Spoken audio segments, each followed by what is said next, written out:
ट्रेनमधली मज्जा मित्रांनो, आज संध्याकाळच्या वेळेस लोकलमधून येत होतो. त्यावेळी घडलेला प्रसंग.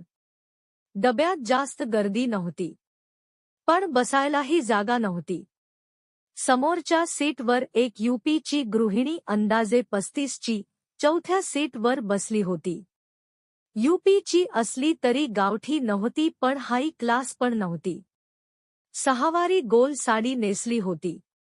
ती होती आडदान, भरीव शरीर, योग्य ठिकाणी योग्य वाढलेली.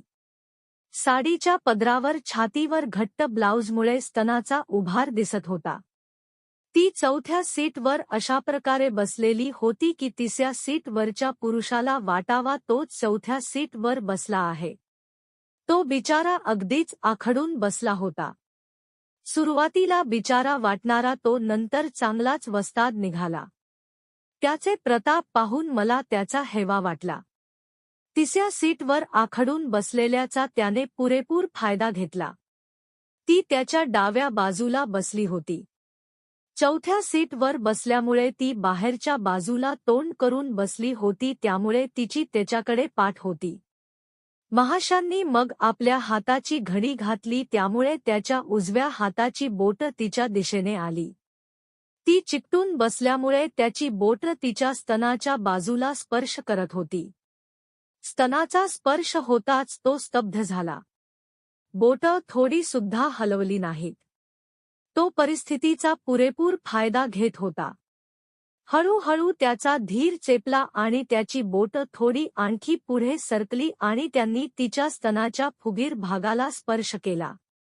ब्लाऊज जरी असला तरी तिच्या मऊ स्तनांचा स्पर्श त्याला सुखावत होता.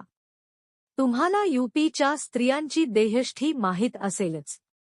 त्यावरून तिच्या स्तनांच्या आकाराची कल्पना करा. अंदाजे 15 ते 20 मिनिट तोही मजा लुटत होता. थोड्या वेळाने तो हाताची घडी तशीच ठेवून थोडा पुढे झुकला. त्यामुळे त्याची बोटं आता स्तनांच्या खाली, जिथे कमरेच्या वरचा उघडा भाग असतो, तिथे स्पर्शू लागली. त्याने तो आणखीच सुखावला. त्याच्या चेहऱ्यावर स्वर्गीय आनंदाची भावना होती. आणि मी इथे त्याची मजा पाहून तापत होतो आणि जळत होतो. माझी नजर त्याच्या बोटांवरून हटत नव्हती. थोड्या वेळाने तो असाच पुढे मागे करत कधी तिच्या स्तनांना तर कधी उघड्या कमरेला स्पर्श करत होता. नंतर त्याने आणखी खाली झुकत तिच्या नितंबना स्पर्श केला आणि तो बेभान झाला. त्याने बोटांनी तिचे नितंब हलकेच दाबले. तो प्रकार त्याने स्तनांनाही केला.